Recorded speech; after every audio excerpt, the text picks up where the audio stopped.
il n'est pas question d'irriguer quoi que ce soit, il est plutôt question d'évacuer les eaux. Oui. Donc, ces fameux canaux qu'on appelle des wateringues, effectivement, à une époque, étaient un lieu de prédilection pour le séjour des anguilles.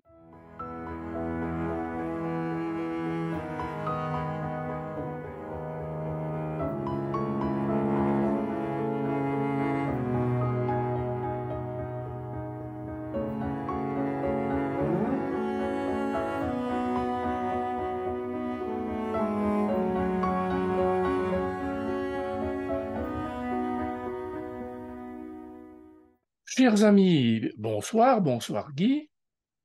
Bonsoir Claude. Nous sommes heureux de vous retrouver, chers amis, au milieu de cette verdure que vous voyez derrière moi ou que vous verrez, dans cette chaleur qui nous envahit en ce moment. Voilà, aujourd'hui chez moi, 40 degrés à l'ombre. Voilà. Et en Belgique, il fait beau aussi, sans être sous le dôme de chaleur. Mais enfin, il fait quand même pas mal. Ça me rappelle un peu l'année dernière où on avait déjà vendangé en Belgique aux environs du 25 août, si vous vous rappelez, quand on en avait parlé, Oui, les oui, années oui, passent vite. Alors absolument. cette année-ci, je ne sais pas si on vendangera aussitôt parce que je me suis rendu dans les vignes il n'y a pas très longtemps. Le Ouais. raisin n'était pas encore très gros. Et puis finalement, on a eu un mois de juillet qui n'était pas extrêmement Oui, beau c'est non vrai. plus, hein. Oui, c'est vrai. Par contre, le mois d'août se rattrape. Alors bon, il pleut de manière assez régulière pendant que le soleil brille les autres jours. Alors j'espère que les épisodes de pluie ne vont pas trop perturber les vendanges et que le raisin finira par être mûr à point. Je parle du raisin et je parle des vendanges parce que je suis tombé sur un épisode du journal télévisé de France 2 et on expliquait qu'il y avait une cinquantaine de propriétaires et de vignerons belges installés à Bordeaux, Ah oui, dont le très célèbre château Malartic-la-Gravière, ouais. qui n'est pas un petit château et qui est également maintenant propriété d'une famille belge qui s'en occupe à peu près, enfin pas à peu près, qui s'en occupe tout à Hum, fait amoureusement et attends.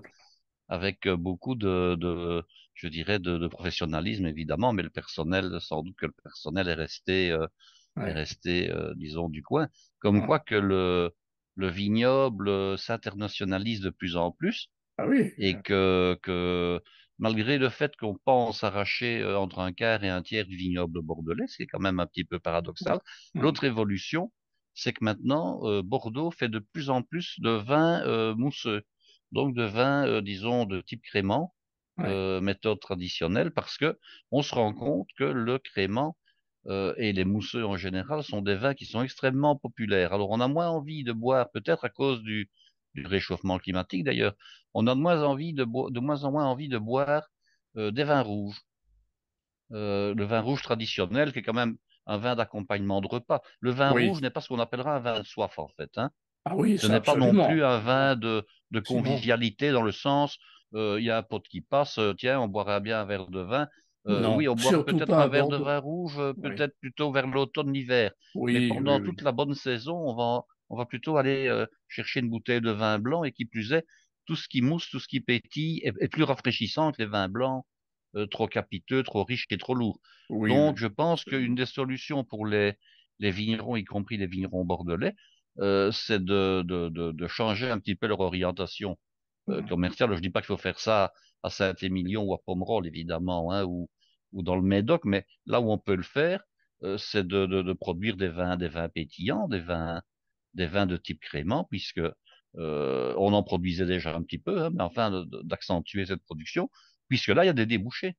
Oui. Alors, le Hum, hum. français, qui est quand même très territorial, il faut bien l'avouer, se tournait quand même pas mal pour pallier peut-être le manque de vin disponible, se tournait vers les cavas et vers les spumantes. Donc, pourquoi pas faire, disons, vivre les vignerons du cru, si je peux dire, et produire soi-même ce que le client attend. Donc, voilà un petit peu ce qu'il en est pour la petite actualité concernant les vendanges et concernant le vin. Par Parfait. contre, on commence déjà à vendanger. J'ai vu les vendanges en Corse qui étaient déjà Oui, encore sans euh, Roussillon aussi. Oui, oui, qui était déjà en cours. Donc, c'est très bien. oui, Alors, aujourd'hui, absolument. je vais vous parler d'une recette qui est une recette qui va se dérouler en plusieurs épisodes. Pourquoi? Parce que ce plat, ce sont les fameuses anguilles au vert. Alors, les anguilles au vert, ça ne dit peut-être pas grand-chose à nos amis français. En Belgique, vous posez la question à n'importe quel Belge, qu'il soit du nord ou du sud, il vous dira qu'il a déjà entendu parler de ce plat-là. C'est un plat flamand, il faut le savoir, et qui est particulièrement prisé dans une région, disons, très, comment dirais-je, il est originaire en réalité d'une région très délimitée de la Flandre, puisque la Flandre, maintenant par extension, c'est toute la partie où on parle le néerlandais en Belgique, mais à l'origine, la Flandre, ce n'est pas ça. Le comté de Flandre, c'était une région qui s'étendait depuis les rives de la mer du Nord jusqu'aux rives de l'Escaut et de la Lys. Et puis après, qui s'est étendu, c'était un des plus puissants comtés de l'époque moyenâgeuse, qui avait relevé pendant tout un temps du royaume de France, hein, puisque si on se rappelle un peu ce qui s'est passé en histoire, bon, Charlemagne avait un empire qui occupait donc toute la partie occidentale de l'Europe, moins l'Espagne et moins la Bretagne. Il a eu un fils, lui le Débonnaire, et puis il a eu trois enfants, lui le Débonnaire, et puis l'Empire a été partagé en trois. Et au moment du partage de l'Empire, on va dire qu'en gros, la partie ouest, c'est devenu la France, hein, la Francie occidentale. La partie est, c'est devenu la Germanie. Et puis au centre, il y avait la Lotharingie. Alors en gros, la Belgique se trouvait, disons, en Lotharingie, sauf la partie ouest du pays, qui était la Flandre et qui relevait du royaume de France. Eh bien, dans ce comté de Flandre-là, il y a une toute petite région qui se trouve actuellement dans la province de Flandre orientale et qui s'appelle le Pays de Waas. Et la capitale du Pays de Waas, c'est la petite ville de Saint-Nicolas, je le dis en français, Sint-Niklaas en néerlandais. Et c'est une ville qui a la particularité pour ça d'avoir la plus grande place de Belgique. Hmm. C'est assez intéressant à voir. Il y a d'autre part là-bas le radis qui est l'emblème, je dirais l'emblème de la région. Alors bon, le radis ou le navet d'ailleurs, plutôt le navet. Euh, L'histoire remonte à Charles Quint où il y a eu un échange d'un radis contre un cheval. Enfin, ça c'est pour l'anecdote. Et Oui. dans cette région qui est très très basse, il y a énormément de prairies marécageuses. En tout cas, bon, on a drainé depuis, mais il y avait énormément de prairies marécageuses. Et je voudrais ici dénoncer un collègue belge qui officie sur une radio française, qui est d'ailleurs un chroniqueur gastronomique et œnologique très, très respectable et très connu, mais qui raconte une bêtise, parce il arrive à parler de l'anguille au vert en expliquant que dans cette région de Flandre, il y avait des canaux d'irrigation et qu'on on récoltait, enfin on attrapait les anguilles dans les fameux canaux d'irrigation. Il n'y a jamais eu dans cette région de canaux d'irrigation. Je tiens quand même à remettre les pendules au milieu du village. Au contraire, c'était des canaux de drainage qu'on appelle des wateringues. Alors il y a une raison toute simple à cela, c'est que le terrain est tellement bas par rapport au niveau de la mer qu'à certains endroits même, la marée remonte par l'Escaut jusque dans les rivières, hein, la marée haute en tout cas, bien entendu, Mhm, mhm. et que d'autre part, ces terrains sont quelquefois, disons, en polder, c'est-à-dire en fait sous le niveau de la mer à marée haute en Belgique. Donc, alors d'autre part, au Moyen Âge, il n'y avait pas encore des wateringues partout, mais il y avait déjà des rivières et forcément des petits ruisseaux plutôt, hein, et forcément des prairies humides.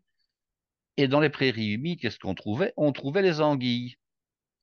Alors, je tiens également à signaler que cette région-là est particulièrement connue pour avoir été le berceau littéraire d'un héros du Moyen Âge qui est Renard. Est-ce que ça vous dit quelque chose? Le Oui, roman de Renard. le roman de Eh bien, renard, le absolument. roman de Renard a d'abord été écrit, je dirais, en langue, disons, qui est l'ancêtre du néerlandais, donc en langue tiwaze, et qu'il a été écrit dans cette région. Alors, Renard est tellement populaire qu'en fait, dans une petite ville qui se trouve maintenant aux Pays-Bas, mais à l'époque, il n'y avait pas de différence entre Belgique et Pays-Bas, c'était la Flandre.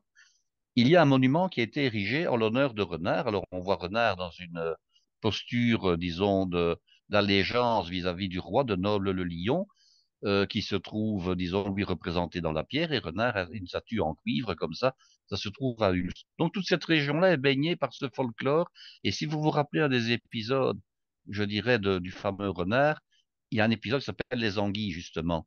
Hein. Oui, Alors, je vous raconte l'épisode où Renard était un fief et rusé. Hein. Bon, à un moment évidemment. donné, il s'arrange pour attraper des anguilles. Mais les anguilles, c'était pas facile à attraper.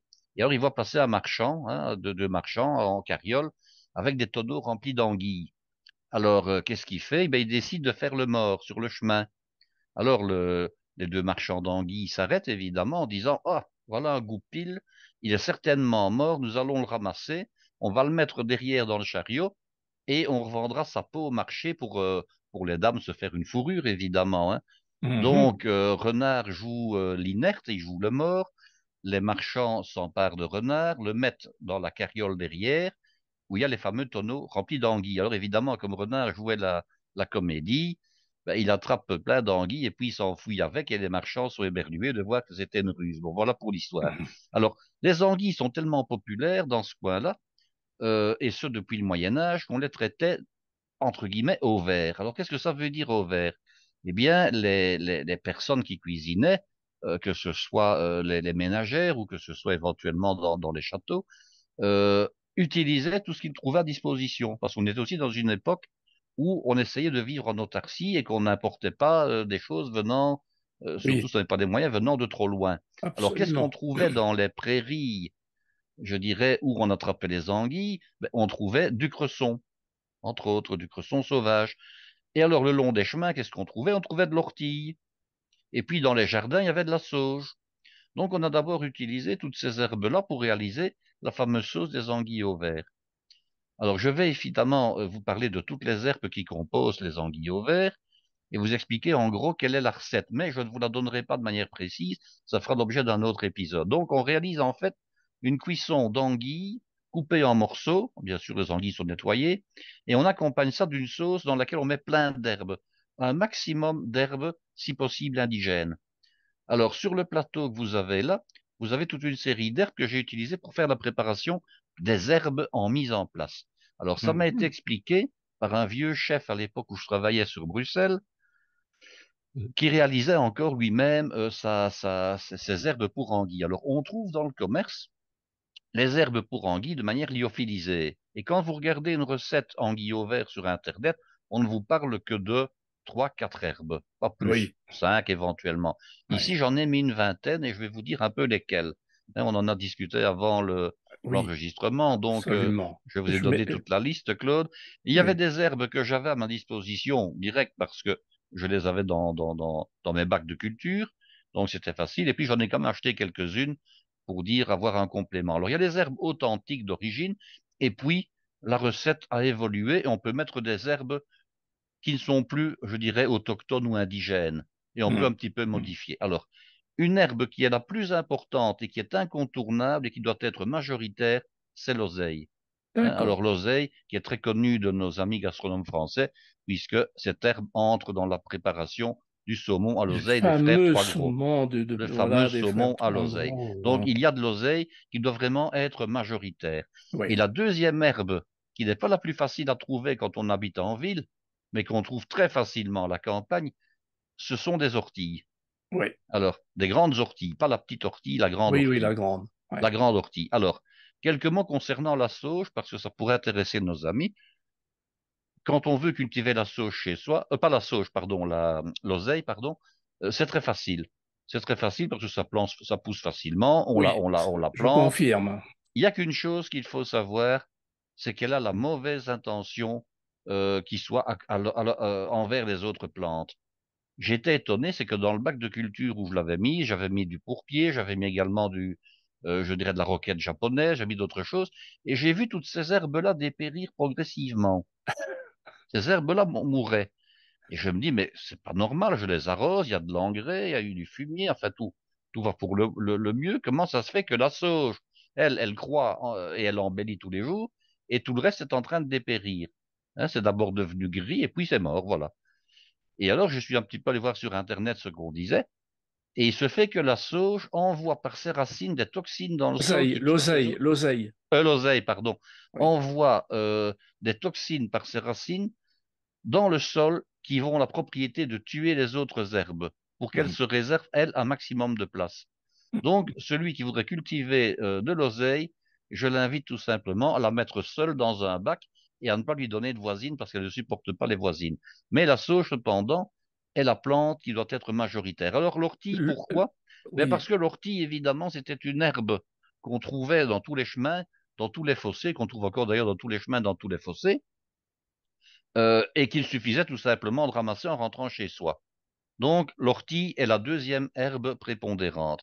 Alors, il y a plusieurs variétés d'orties. Il y a les petites orties toutes petites qui font 15 centimètres, qui ont parfois une petite tige rougeâtre et qui piquent beaucoup, ce ne sont pas celles-là, ce sont les grandes orties. Alors, un petit conseil, moi, je suis allé cueillir des orties, ramasser des orties dans un terrain derrière la maison, donc dans mon terrain, si je peux appeler l'expression. Mhm. Je n'ai pas coupé les orties à la base.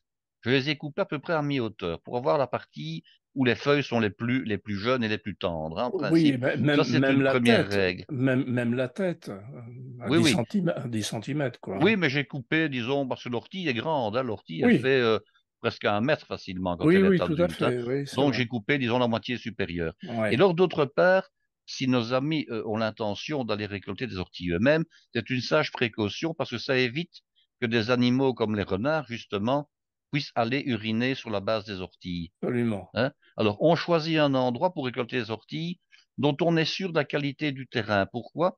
Parce que l'ortie a la fâcheuse tendance, c'est de pousser dans des terrains, entre autres dans des friches industrielles et dans des terrains qui Mm, sont chargés en métaux toxiques, mm. et de concentrer les métaux toxiques dans la plante elle-même. Donc, on évite de ramasser des orties le long d'une voie très fréquentée, hein, parce que ça ne sert à rien, je dirais, de ramasser les poussières des pneus et des disques de freinage. Oui. On évite évidemment les endroits où les messieurs ont l'habitude d'aller se soulager, ça ne sert à rien non plus, hein. On Mhm. essaie de trouver des endroits, disons, qui ont l'air d'être sains, je dirais, à quelques mètres, disons, d'une voie fréquentée et pas juste au bord. Et d'autre part, on ne prend que la moitié supérieure Oui, pour oui. éviter les déjections des renards. Donc, on prend de Mm. l'ortie. Et puis alors, il y a une herbe qui est aussi importante, c'est le cresson de fontaine. Alors là, de nouveau, je dois vraiment vous mettre en garde et vous expliquer quelque chose. Dans ma carrière, j'ai été confronté un jour à devoir utiliser du cresson de fontaine qu'un de mes patrons, très peu respectueux de la loi, je dirais, et peu au courant des choses, était allé chercher dans une rivière. Certes, une rivière qui était propre, néanmoins, il faut savoir que le cresson sauvage peut abriter un très très dangereux parasite qui s'appelle la douve Absolument. du foie. Oui. Donc, quand on achète du cresson, il faut l'acheter soit en grande surface, soit chez un marchand de quatre saisons, comme on appelle les marchands de légumes primeurs et de fruits, euh, qui a été produit chez un cressiculteur, qui a pignon sur rue et qui a, je dirais, l'autorisation de produire du cresson qui est vérifié et exempt de parasites. Mm. Alors la douve, pour vous expliquer un petit peu ce qui se passe, lorsqu'on récolte du cresson sauvage dans une pâture humide, euh, la douve, c'est un parasite sous forme d'une larve qui a la fâcheuse tendance d'avoir un cycle un peu compliqué. Elle doit d'abord parasiter un animal. Et l'animal de prédilection qu'elle va parasiter, ce sont les moutons. Alors elle va parasiter le mouton. Lorsque le mouton ingère du cresson ou des herbes qui sont contaminées par la douve, il ingère évidemment les larves.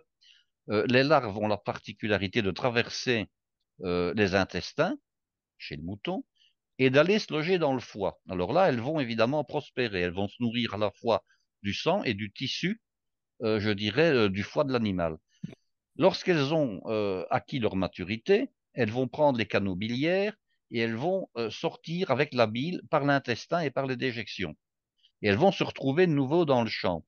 Et là, dans le champ, elles vont parasiter un petit escargot, qui est aussi un hôte, je dirais, involontaire, où elles vont devenir adultes. Et là, de nouveau, elles vont se fixer sur les plantes. Elles vont être mangées soit par des ovins, donc des moutons, soit par des bovins, donc des veaux, des bœufs. Et elles vont de nouveau contaminer, je dirais, l'animal en question, qui va de nouveau faire des déjections, etc. Alors on se rend compte que, par exemple, une douve peut vivre pendant 6 ans dans un mouton. Ah Alors, oui. bon, 6 ans, généralement, les moutons, on les tue avant. Oui. Néanmoins, ça veut dire que la douve apprécie particulièrement, disons, le corps des ovins. Ouais. On parle d'1 an pour les vaches, et on se rend compte que les chevaux sont relativement peu contaminés, sauf lorsqu'ils sont poulains. Alors là, Mm. il y a peut-être une raison qui explique cela, c'est que le cheval, vous ne lui faites pas avaler ce qu'il n'a pas envie de manger. Et Mhm. alors, le cheval adulte est suffisamment malin, peut-être, que pour savoir qu'il doit éviter certaines choses. Par Mm. contre, le poulain, qui est encore, je dirais, un enfant ou un adolescent dans son éducation, est plus vite contaminé parce que lui, ben, il mange un petit peu tout ce qu'il trouve et il ne fait pas trop attention. Mm. Donc, voilà un petit peu ce qui concerne la douve. Donc, n'allez jamais cueillir du cresson vous-même dans une pâture ou dans un champ, surtout, surtout, surtout, s'il y a présence d'animaux de type bovin ou surtout de Oui. type ovin. Mm. Donc, vous achetez votre botte de cresson chez le marchand. Mm. Alors, Ça, ce sont les plantes les plus importantes. Alors, qu'est-ce qu'il y a également? Il y a de l'épinard. Alors, l'épinard n'est pas dans la recette d'origine.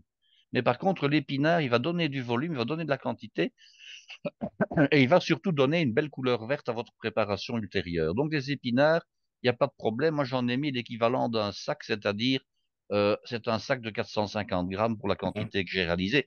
Et malgré les quantités d'air pharaoniques qui sont derrière vous, à la fin, on n'a quand même pas 50 pots, hein, on n'a que quelques pots, hein, je tiens à vous rassurer. Oui, oui, tu as mis pour la C'est le photo. genre, oui, c'est ça, c'est le genre de choses qui réduit énormément.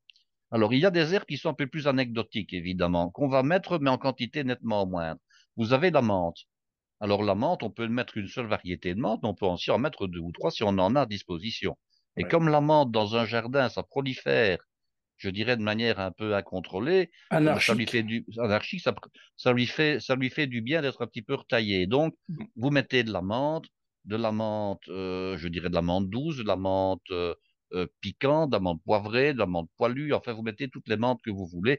Et je sais qu'il existe maintenant 36 sortes de menthes. Il y a même des menthes qui Mhm. sentent la pomme, le citron et plein d'autres choses. Oui, Vous oui, mettez oui. de la menthe, mais vous n'exagérez pas, hein. Vous mettez de la Mhm. menthe en nettement moins grande quantité que les autres. L'estragon, même chose, vous en mettez un petit peu. Mhm. Hein, vous mettez quelques branches d'estragon, c'est bien. Vous mettez également du basilic, c'est permis, même si le basilic n'est pas une herbe qui à l'origine entrait dans la composition Oui, de l'herbe à anguille au vert. ouais, Alors, ouais. qu'est-ce qu'on met également? De la mélisse citronnelle, on met Mhm. du thym, on met éventuellement une feuille de laurier, on met de la sauge. Alors, la sauge, là, j'ai été très prudent, j'en ai mis juste une sommité, j'en ai mis une petite sommité avec deux, trois feuilles, parce que je n'apprécie pas outre mesure le goût de sauge. Elle doit entrer dans la composition, mais de manière discrète, voilà, tout D'accord, simplement. d'accord. J'ai mis également de la livèche. Alors, j'avais de Ah, la livèche, c'est du céleri, je dirais perpétuel. Je n'en ai ouais. pas mis énormément. J'ai mis également deux, trois petites branchettes, hein, dont on prend les feuilles, tout simplement. Mhm. Qu'est-ce qu'il y a également? Ben, il y a un petit peu d'origan. J'ai mis du radis. Alors, le radis n'est pas non plus une herbe. Bon, c'est un peu une plante mixte, hein. Il y a à la fois un beau Oui, feuillage et puis il y a les racines. Je n'ai pas mis les racines, évidemment. J'ai mis la partie feuillue des radis. Pourquoi? Parce que j'en avais à disposition, hein. Deuxièmement, on fait rarement le cas de l'utilisation du feuillage du radis. des Et je fans me de suis dit radis. il Oui. allait bien fonctionner. Donc, j'ai mis les feuilles de radis, ce qui ne nuit pas à la préparation. Et dans le volume complet, ça ne représentait pas énormément. Il faut quand même dire que les radis, pour utiliser les fans, il vaut mieux que ce soit des radis bio, hein.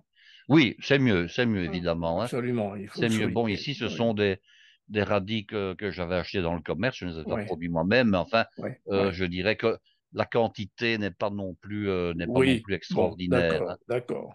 Voilà. Alors, concernant les herbes, bon, vous avez la liste, Claude, que je vous ai donnée. Oui, oui, Euh, absolument que je qu'est-ce répercuterai. qu'est-ce qu'on pourrait mettre encore que je n'ai pas cité? La Parce que ciboulette.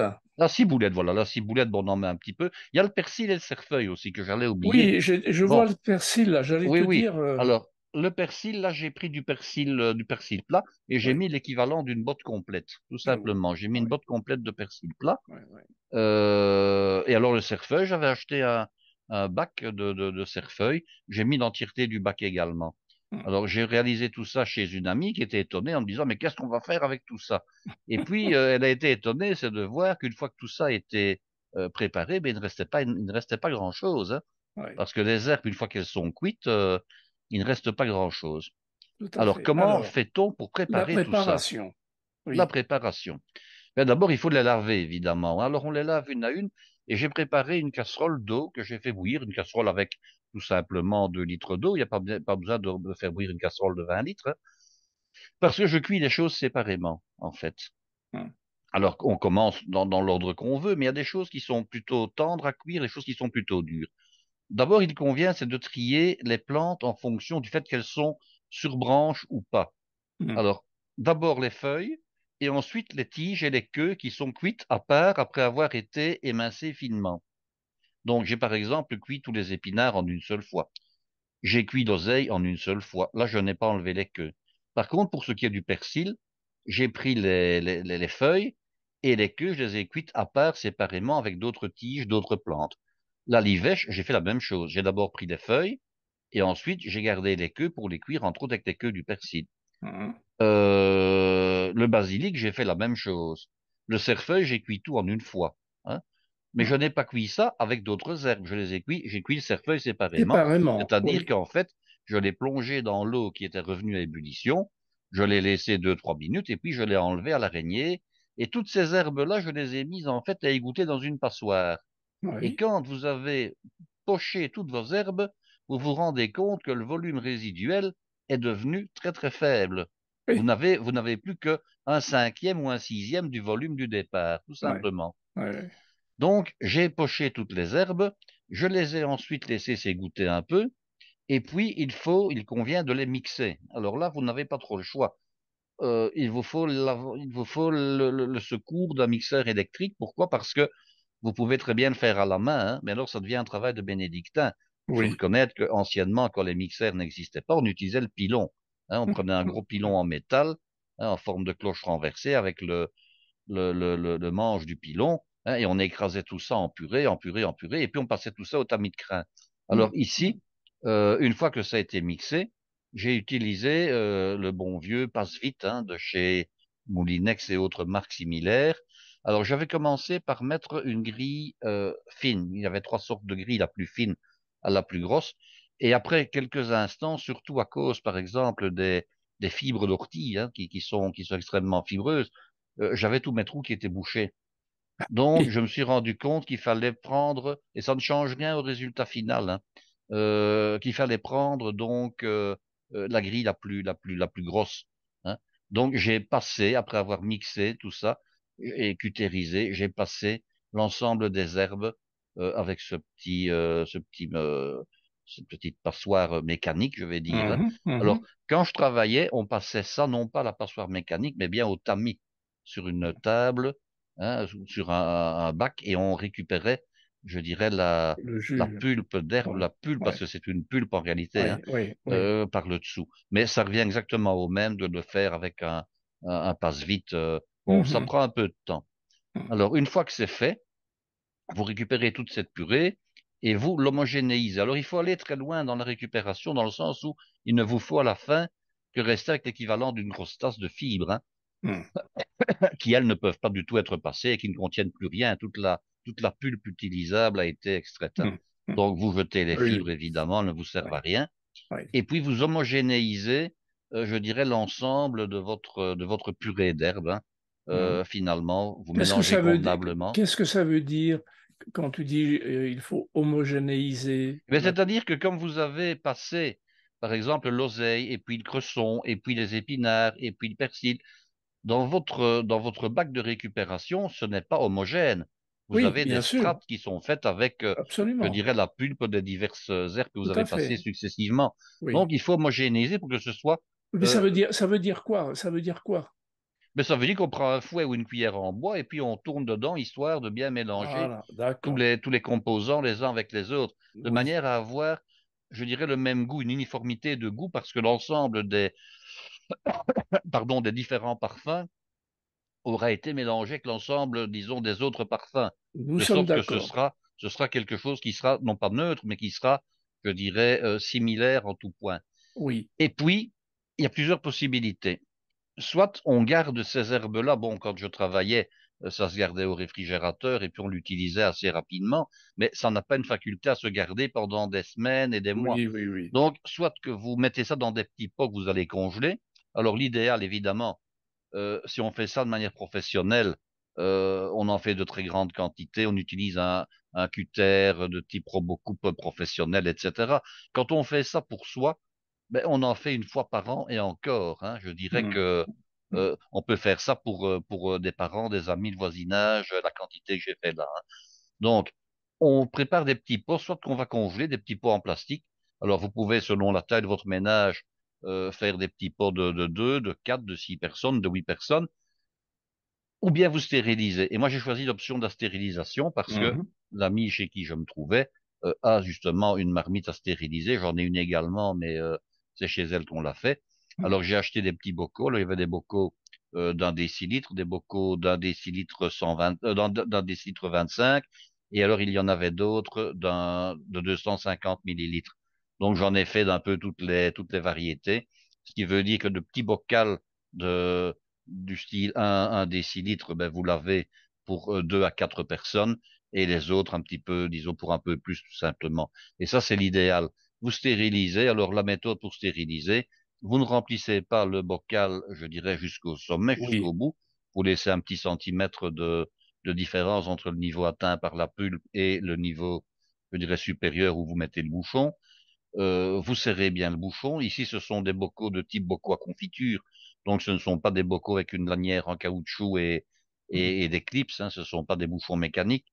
Vous mettez ça dans votre marmite à stériliser. Vous amenez ébullition. Vous laissez cuire pendant 1 heure et puis vous laissez refroidir les bocaux jusqu'au lendemain dans la marmite de stérilisation. Et je peux vous dire que les bocaux étaient tous impeccables. Il n'y a pas eu de casse, il n'y a pas eu de fuite, il n'y a pas eu quoi que ce soit.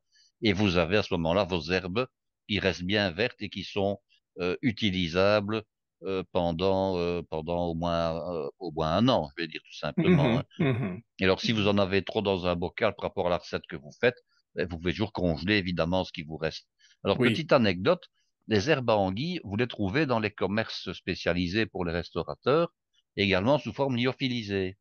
oui, Donc, sous forme d'herbes lyophilisées, on peut réaliser la sauce avec ces herbes-là, mais vous avez autant de différences entre des herbes à anguilles que vous avez traitées vous-même fraîches qu'avec, par exemple, de l'estragon séché ou du basilic séché que vous achetez dans le commerce.